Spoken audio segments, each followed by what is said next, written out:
2022 legislative session is a short one. With the beginning of the state legislative election season, it is crucial that the Governor and General Assembly take seriously the proposals set forth by municipalities over the next 100 days.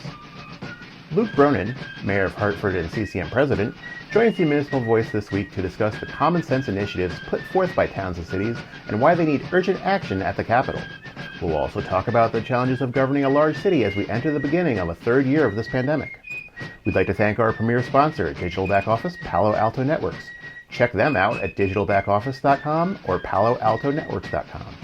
The Municipal Voice is the Connecticut Conference of Municipalities podcast in collaboration with WNHH LP 103.5 FM. I'm your host, Matt Ford. As always, be sure to give us a like and let us know what you're thinking in the comments. CCM's Municipal Voice podcast continues to present a key forum on important state-local issues. The views expressed do not necessarily reflect the consensus views of CCM or member municipal leaders.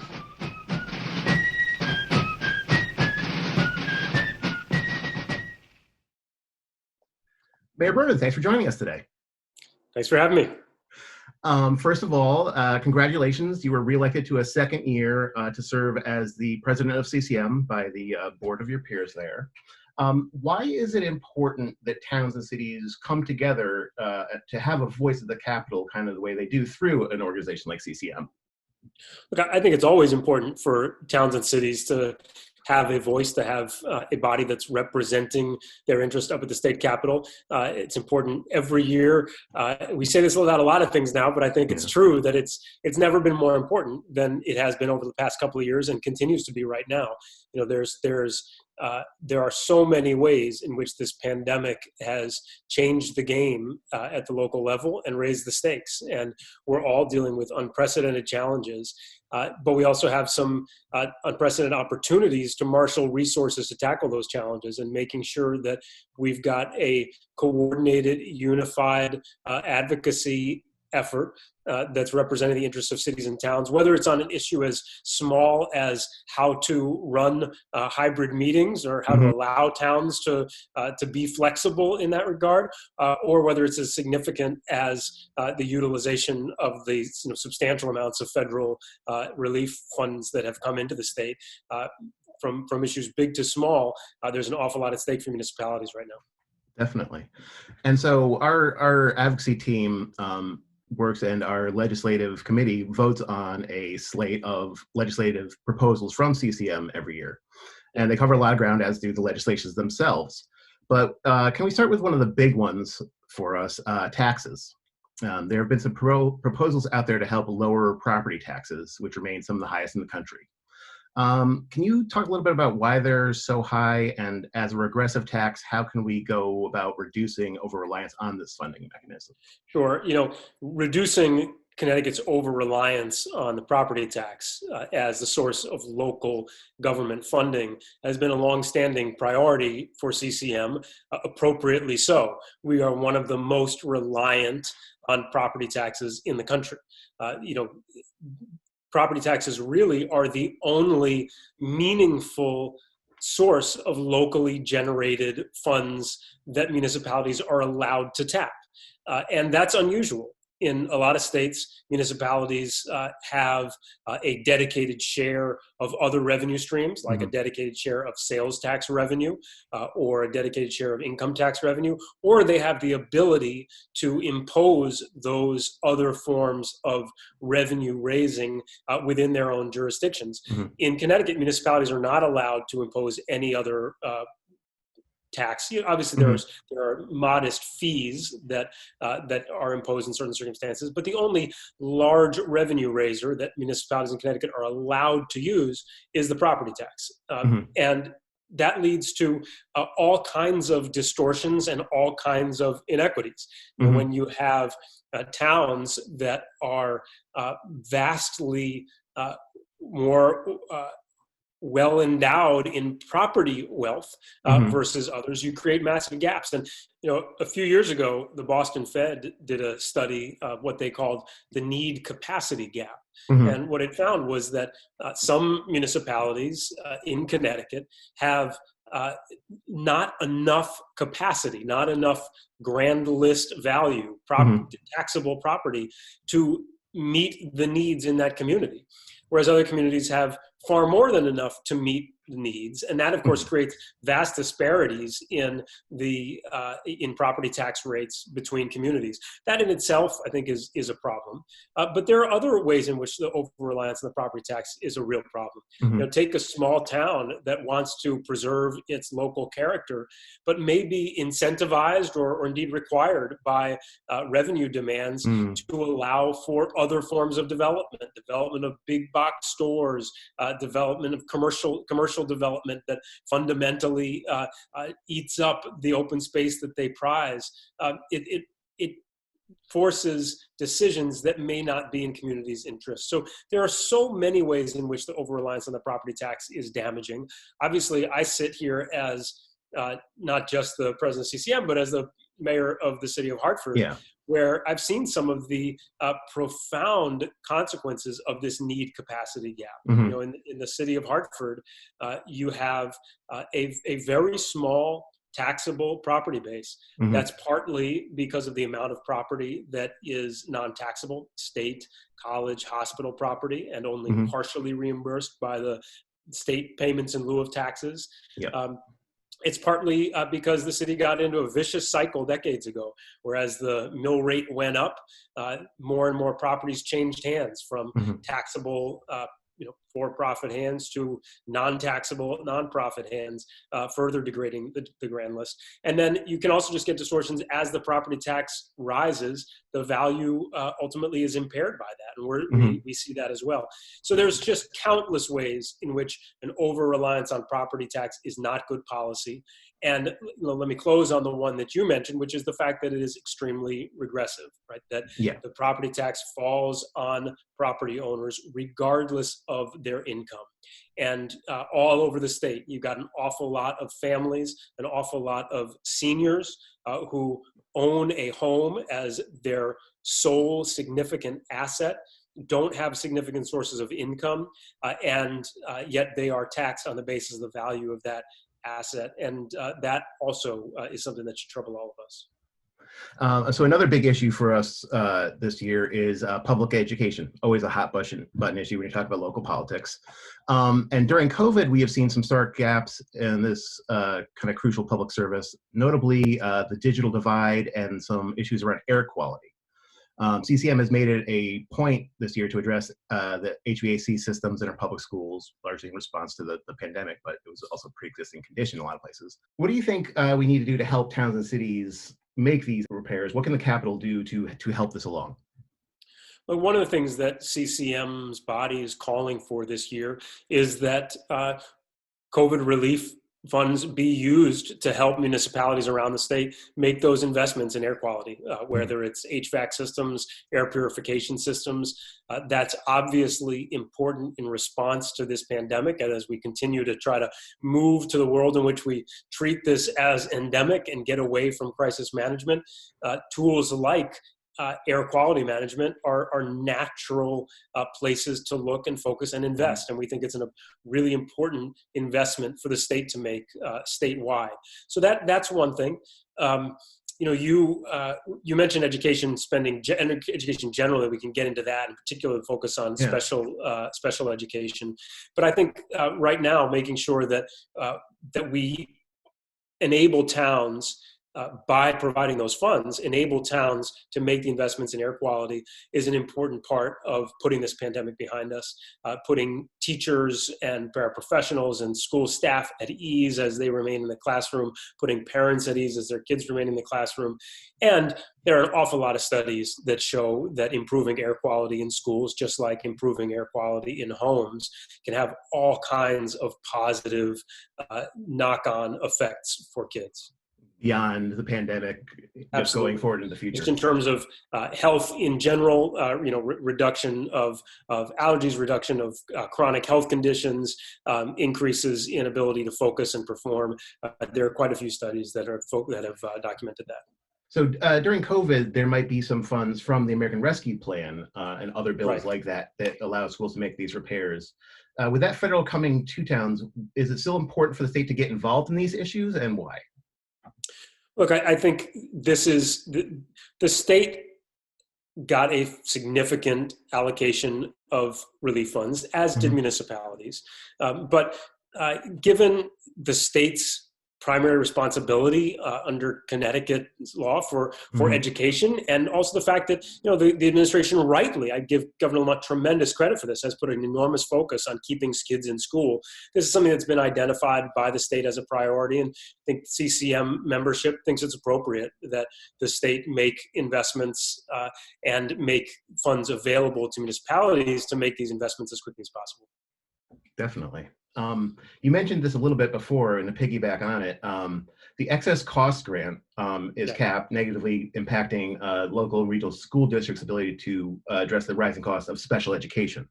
Would fully funding the special education excess cost grant help schools focus some of their attention back on some other issues? Like, why is this an important issue? It would make a huge difference. I mean, I think that I'd like to see us go beyond just fully funding the existing special ed excess cost formula and actually changing the formula. Right now, that formula caps reimbursement at 4.5 times the normal costs of educating a student. But of course, some towns, many towns, have students for whom the costs are far greater than that. And that can present real challenges to small towns and big cities alike. In a small town, it creates an enormous problem because of the volatility and the unpredictability of special education costs. If you're preparing for the budget for a small school district, just a few special education students with those very high needs can completely throw the budget out of whack. But of course, those kids deserve and need to have their needs met.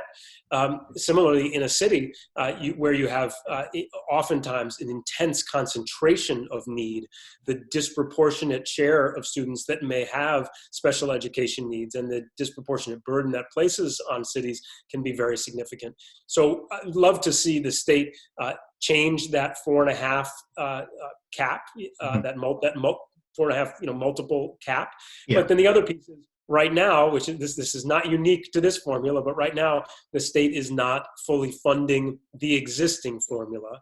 And that absolutely should be addressed, and that's been identified as a top priority by CCM coming into this legislative session. And again, this matters to districts of every size. For those smallest districts, it really can be a question of whether they can balance the books or not. Yeah, so we definitely want them to at least fund it as they've said they were, and ideally, you think we need probably even more than that. Correct, and again, just going back to property taxes for a second, it's analogous in some sense to the pilot program. There is an existing payment in lieu of taxes formula that's been on the books for a long, long time. The state never fully funded it. Even that formula, I would argue, has some weaknesses, but at least let's fully fund the formula. So another thing related to education is the digital divide, and it's kind of unique in some ways because it affects like big inner city areas and very small rural areas alike, in that the wires for that high-speed broadband access don't make it that last mile when it's very expensive to do so. Town cities through CCM are advocating for a one-touch make-ready process. Can you talk about that and how that will help speed up adoption of broadband around Connecticut? Sure, but before getting to the one-touch make ready, let me just say I think this is an area of enormous opportunity for Connecticut right now. And here again, I give the Lamont administration and the governor a lot of credit. They've made clear that this is an area they want to focus with a sense of urgency and intensity to make significant investments into high-speed, high-quality internet statewide. And this is absolutely the moment to do it. There's the ability to do that using some of the American Rescue Plan dollars, and there's the additional funding that included in the infrastructure bill that was passed recently. So I can't wait to work with the Lamont administration. I think CCM as a body is really excited to work with the Lamont administration to seize this huge opportunity to bring Connecticut, up to where we should be in the 21st century when it comes to access to high-speed internet. Another piece of that is this, just the mechanics of installation and making it a lot easier and more efficient to get those installs done. Right now, it's a pretty unwieldy process. If you look out at a utility pole, you may see 3, 4, 5, 6 different company's equipment on that pole. And before anything can be moved, everybody's got to get involved. Everybody's got to move their stuff. It's not an efficient way of doing it. One touch make ready would make that a lot faster, a lot more cost effective, and a whole lot easier. So as we look to make these new significant investments in broadband access, we should also be looking to just simplify and streamline the process so we're not adding both time and cost unnecessarily. That makes sense. So another area that affects towns and cities that's always big on our minds at CCM is transit-oriented development. Yeah. And one thing we're posing this year is parking requirements, but kind of different than they normally work. Can you tell us why parking requirements are an issue when it comes to transit-oriented development and how that might affect residents and commuters? Yeah, I just want to rephrase though the way you said it, because what I would say is that CCM is taking the position that towns really should not be using parking requirements as an obstacle to transit-oriented development. In other words, the CCM position is that you should not be allowed to require more than one parking space for a studio or a one bedroom, or more than two parking spaces for a two bedroom or above. There are some towns that in the past or historically, or even today, impose much higher parking requirements, which becomes an unnecessary obstacle to transit-oriented development.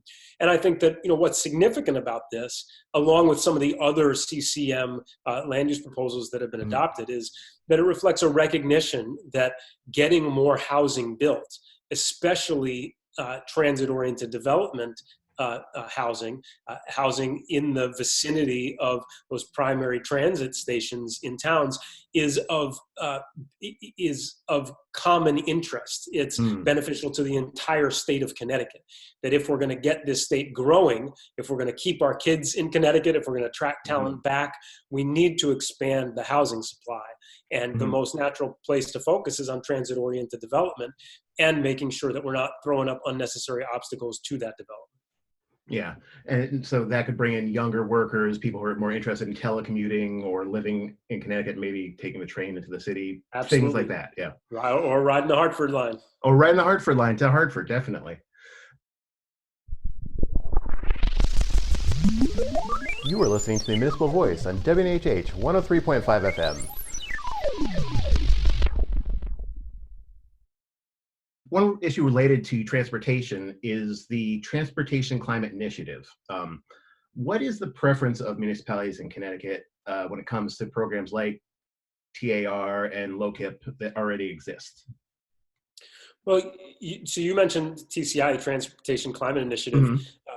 I will say, I personally have been a vocal advocate for TCI since it was first proposed. As you know, I was not able to be at the annual convention this past year. I had to have a surgery, and so I was out of commission. But CCM adopted unanimously a position in support of the Transportation Climate Initiative, which is, I think, a powerful statement that our towns and cities recognize both the urgency of taking action on climate and taking climate stewardship seriously, and also recognize the need to make new investments in transportation and all modes of transportation, focusing in particular on increasing bike and pedestrian infrastructure, making sure that we're investing in EV charging infrastructure, all of those changes that would allow us to shift away from our dependence on cars as the only way of getting around, which is ultimately a hugely important part of decarbonizing. So I think it's a really remarkable, in some ways quite unexpected, but I think important statement from Connecticut municipalities that they support the Transportation Climate Initiative, recognizing the urgency and importance of taking action both on climate and on investments in multimodal transit and other forms of greener infrastructure development at the local level. Yeah, getting every town in the state to sign on to something is certainly unique. It's encouraging to see that. Yeah, absolutely. And finally, in our state legislative recap, we talked about how we think that Connecticut needs an official that help coordinate efforts for substance abuse prevention and education, and also recovery efforts. This issue kind of affects every municipality in the country, and certainly, every town in Connecticut. What do you think the state could be doing to help towns fight the opioid epidemic? Well, here again, let me just say, I think from my conversation with the Lamont administration that this is an area that they are very eager and willing to partner with towns to tackle. And also, let me just back up by saying, one of the things that CCM has done over the recent months has been to coordinate with the Attorney General's office in making sure that every Connecticut municipality, as many municipalities as possible, participated in the national opioid settlement, which will bring significant resources back to Connecticut and to Connecticut towns to invest in combating the opioid epidemic, whether through prevention efforts, treatment efforts, any number of ways of investing to combat that epidemic. As you probably know, the opioid epidemic has hit every community across the state and across the country in devastating ways. And in my city, we were hit in a truly devastating way a couple of weeks ago when we lost a very young boy, a 13-year-old boy, 7th grade, to fentanyl poisoning. And I think that raised awareness for a whole lot of people who weren't otherwise focused on this, and it gives us, I hope, that renewed sense of mission to tackle this epidemic with the comprehensive approach it demands. And I think what CCM is saying is that it really does need a comprehensive approach. It requires, yes, a law enforcement approach, but also a treatment approach, expanding access to medication-assisted treatment, expanding access to residential treatment programs, expanding education and awareness efforts, not just in our schools, but throughout our communities. So the increased harm reduction work to make sure that we are preventing overdoses. There are so many different fronts that we've got to fight on. And I think one of CCM's views that we'll be advocating this year is that that also means that there should be some central point of coordination, much as we saw with the coronavirus pandemic, some central point of coordination to help bring all of the different players and all the different partners who have to be a part of that effort together and make sure that we are really tackling this on every front. Well said. So we spent a good portion of our time here talking about our legislative proposals for the upcoming year in your role as CCM president, but you are the mayor of Hartford. And I wanted to ask you about Hartford and the challenges that, we're still facing as municipalities in the state during a pandemic. What's going on in the last year? Has it gotten any easier to lead during a pandemic as you've figured some parts of it out? Is it just different? What have you? I don't think there's anything about the last couple of years that's been easy anywhere. But one of the challenges, again, not unique to Hartford, but one of the challenges that a lot of us have faced is that we've had a few stops and starts. It felt a few times like we were emerging from the pandemic, like we were starting to get that energy and activity back. And here in Hartford, that also meant that we were starting to see people come back into the office. We have tens of thousands of people who are normally working in downtown Hartford.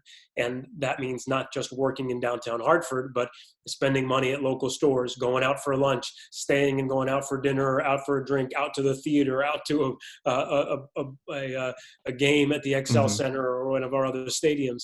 And it has been hollow and empty without so many of those people here. So we were very hopeful and encouraged that we'd get those folks back in town. And that, of course, has not happened because of the series of variants that we've been hit by. And, that will have some serious second and third order effects on commercial property values, on survivability for some of our restaurants, on survivability for some of our small businesses, on our overall effort just to create that vibrancy that we want to see in the city. And one of the sad things. Look, there are so many truly tragic things about this pandemic. So I don't want to place this in the category of the lives lost or changed by this pandemic. But, coming into 2020, we had, in the city of Hartford, we had real momentum for the first time in a long time. You had real energy and activity on the street. You could feel it and see it in the number of people who were in town on any given weeknight or any given weekend. And that obviously took a huge hit during this pandemic. And I think it's going to be a little while until we get it back. But we also have the opportunity with some of the federal resources that have come in, thanks to the Biden administration and Congress. We have the ability to make investments to help speed that recovery in ways that really, really matter. Whether that's helping with additional residential development that will help get more feet on the street because they're living here, or whether it's helping to incentivize small businesses to fill some of those vacant storefront spaces and activate those empty spaces, as well as all the investments we're making in our young people, in public safety, in community health, and across the board. We are making some very significant investments in economic development and in initiatives that we hope will increase the vitality and the vibrancy and the energy of our city as we come out of this time that's been so trying. Yeah, I can imagine it's been very challenging to kind of keep those other issues moving forward and working on them while meantime dealing with the pandemic. The nuts and bolts of work running a municipality is still there even during a pandemic and has to keep going on. Look, I think one of the things that's both challenging and fun about municipal leadership is that you're never not juggling more things than you probably should. But that's certainly been true now. But like I said, we have countless challenges and crises that we have had to battle over the last couple of years and continue to battle. But we really do have some significant opportunities here in Hartford, in municipalities across the state, and at the state level to make investments that we hope will reposition our city, and I hope will reposition the state coming out of this pandemic so that we can grow faster than we otherwise would have, so that we can achieve some of those goals that we had before the pandemic, maybe even a little faster than we otherwise would have. But that's going to take smart, careful investment. And it's going to take, I think, an awful lot of work. Yeah, definitely a lot of work. But overall, looking forward into the next couple of years, are you feeling optimistic about the path that Hartford and Connecticut is on? Do you think we can, get some legislation passed at CCM? Is Connecticut on the right track? I am extremely optimistic. Part of that may just be that I'm an optimist by nature, but I think, look, at the state level, you see a fiscal resilience that we hadn't had for a while. The fact that Connecticut has been able to make some significant payments toward its long-term obligations, while at the same time been able to build up a rainy day fund that's quite substantial and projects a surplus in this year. I mean, that is, I think, tremendous testimony to careful stewardship, careful leadership. I'm very grateful to all of the folks who have been a part of making that possible. And I think it's to Governor Lamont's great credit that he's been careful and disciplined in the management of that. And I also think, as I said, that provides the opportunity to make investments that will pay off in the years ahead.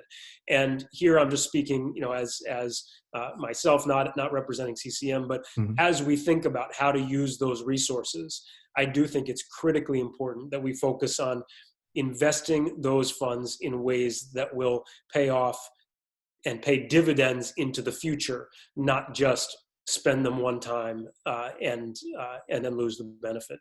So I think that's hugely important. The other piece is, we have seen the reversal of some other trends. You've seen people moving into the state. That's obviously a hugely positive sign for our state. I think Connecticut has benefited simply by having strong compassionate, competent, largely unified leadership throughout the state. And not every state can say that these days. And that's a real benefit that I think shows up in everything from the attractiveness of the state to residents to the business climate. I think you're seeing a renewed positivity among businesses, large and small, as well as residents, about the direction that we're headed in. So obviously, I'm hugely optimistic, but we have a lot of challenges still ahead, and we have a lot of opportunities that we've got to make sure we try to seize right now. Now, I want to come back to one thing that we started on, which was talking about property tax. And here I'm putting that CCM hat back on.